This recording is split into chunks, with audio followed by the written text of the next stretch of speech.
MMTS ట్రైన్లో అత్యాచార యత్నం నుండి తప్పించుకోవడానికి ట్రైన్లో నుండి దూకిన బాధితురాల్ని గాంధీ ఆసుపత్రిలో మాజీ మంత్రి శ్రీనివాస్ గౌడ్తో కలిసి పరామర్శించిన మాజీ మంత్రి ఎమ్మెల్యే సబితా ఇంద్రారెడ్డి. ఆ తర్వాత ఆమె మీడియాతో మాట్లాడారు. ఎంఎంటీఎస్ ట్రైన్లో బాధితురాలపై అత్యాచార యత్నం జరిగింది.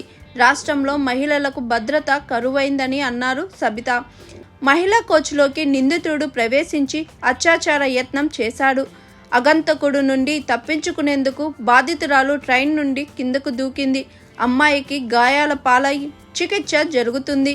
బస్సులలో, ట్రైన్లలో కూడా మహిళలకు భద్రత కరువైందని అన్నారు. మహిళలపై అత్యాచారం కేసులు క్రైమ్ రేట్ 22% పెరిగినట్లు నివేదికలు చెబుతున్నాయని వెల్లడించారు సబితా. మహిళల భద్రతపై రాష్ట్ర పోలీసులు చర్యలు తీసుకోవాలని కోరారు. బాధితురాలకి ప్రభుత్వం ఆదుకోవాలని అన్నారు. రాష్ట్రంలో షీ టీమ్స్ ఏం చేస్తున్నాయని ప్రశ్నించారు. కమాండ్ కంట్రోల్ సెంటర్ను రాజకీయ వేదిక చేశారు రేవంత్ రెడ్డి అని ధ్వజమెత్తారు. కమాండ్ కంట్రోల్ సెంటర్ పోలీసులకు వదిలేయాలి. 1,00,000 కెమెరాలు కమాండ్ కంట్రోల్ నుండి పర్యవేక్షణ చేయవచ్చు. కానీ సెక్రటేరియట్లో జరగాల్సిన కార్యకలాపాలు కమాండ్ కంట్రోల్లో చేస్తున్నారని దుయ్యబట్టారు మాజీ మంత్రి MLA Sabitha Indra Reddy.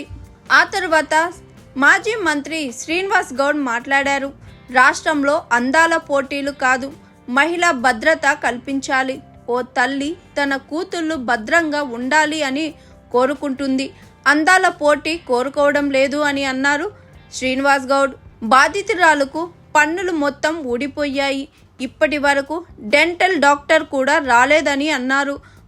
బాధితురాలకు super speciality ఆసుపత్రిలో వైద్యం అందించాలని డిమాండ్ చేశారు శ్రీనివాస్ గౌడ్. దేశంలో ఎక్కడ లేని విధంగా రాష్ట్రంలో కమాండ్ కంట్రోల్ సెంటర్ ఉంది. కమాండ్ కంట్రోల్ సెంటర్ ద్వారా నేరాలను నియంత్రించాలి. బస్టాండ్, రైల్వే స్టేషన్లలో సీసీ కెమెరాలు ఏర్పాటు చేయాలి. నిందితుడిని పట్టుకొని కఠిన చర్యలు తీసుకోవాలని డిమాండ్ చేశారు మాజీ మంత్రి శ్రీనివాస్ గౌడ్. హాయ్ ఎవ్రీవన్, నేను మీ Pavani. Please like, share and subscribe GRTV. Hi, I'm Jyoti Singh. Please like and subscribe GRTV channel. అందరికీ నమస్కారం. నా పేరు Sambit. Please like and subscribe GRTV. Thank you.